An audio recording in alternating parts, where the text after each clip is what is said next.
حضور کیا ایسی اسپیسیفک اسٹریٹجی ہمیں اختیار کرنی چاہیے کہ یہاں پر اس بڑی مسجد میں زیادہ سے زیادہ لوگوں کو، خاص طور پر نوجوانوں کو ہم اکٹھا کر سکیں؟ بات یہ ہے کہ آج کل دنیا نے عمومی طور پر اللہ تعالیٰ سے دوری اور روحانیت سے دوری کا رجحان ہے، تو ہمیں یہ کوشش کرنی چاہیے کہ پہلے لوگوں کو قریب لائیں، اللہ تعالیٰ سے ذاتی تعلق پیدا کرنے کی طرف توجہ دلائیں لوگوں کو، اور اس کے لیے جو تجربہ کار لوگ ہیں، پرانے احمدی ہو چکے ہیں، 10 15 20 سال ہو گئے ان کو احمدیت میں، ان کو چاہیے کہ اپنے تجربات بیان کریں نوجوانوں کے سامنے، اپنی دعاؤں کی قبولیت کے تجربات بیان کریں، پھر تاریخ اسلام میں سے، تاریخ احمدیت میں سے، اور جو میں مختلف واقعات سناتا رہتا ہوں لوگوں کے ایمان افروز،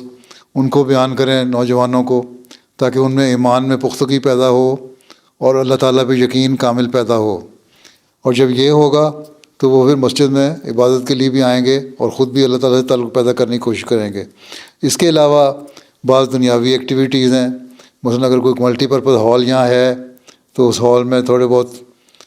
انڈور گیم کا بھی انتظام کر لیں، تاکہ 1 2 نمازیں تو یہیں پڑھ لینا لوگ آ کے۔ اسی طرح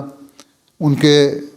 اپنے ذہنوں میں نوجوانوں کے جو سوال اٹھتے ہیں اور نومائن کے سوال اٹھتے ہیں، ان کو صرف ایک دفعہ بیعت کرا کے یا ایک نظام میں شامل کر کے چھوڑ نہ دیا کریں،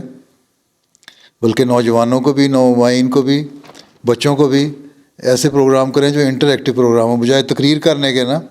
کہ یہ تقریر کر دی کہ وفات مسیح پہ یا اللہ تعالیٰ کی ایگزسٹنس پہ یا اس طرح کے مختلف ٹاپک، یہ بھی کریں، لیکن ساتھ اس کے زیادہ وقت انٹریکٹیو پروگرام میں ہونا چاہیے جو سوال جواب ہوں۔ ان سوال جواب سے دلچسپی پیدا ہوتی ہے لوگوں کی، نوجوانوں کی بھی، نئے آنے والوں کی، اور جو سوال جواب ہوتے ہیں تو اس سے جب دلچسپی پیدا ہو اور اس کے تسلی بخش جواب مل جائیں تو پھر ان کا ایمان میں بھی اضافہ ہوتا ہے۔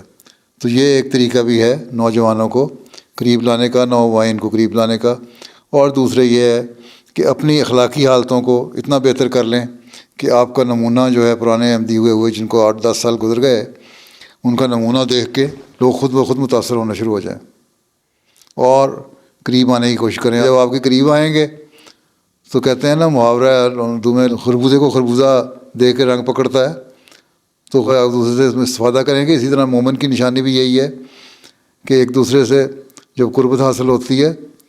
تو ایک دوسرے سے فائدہ اٹھاتے ہیں۔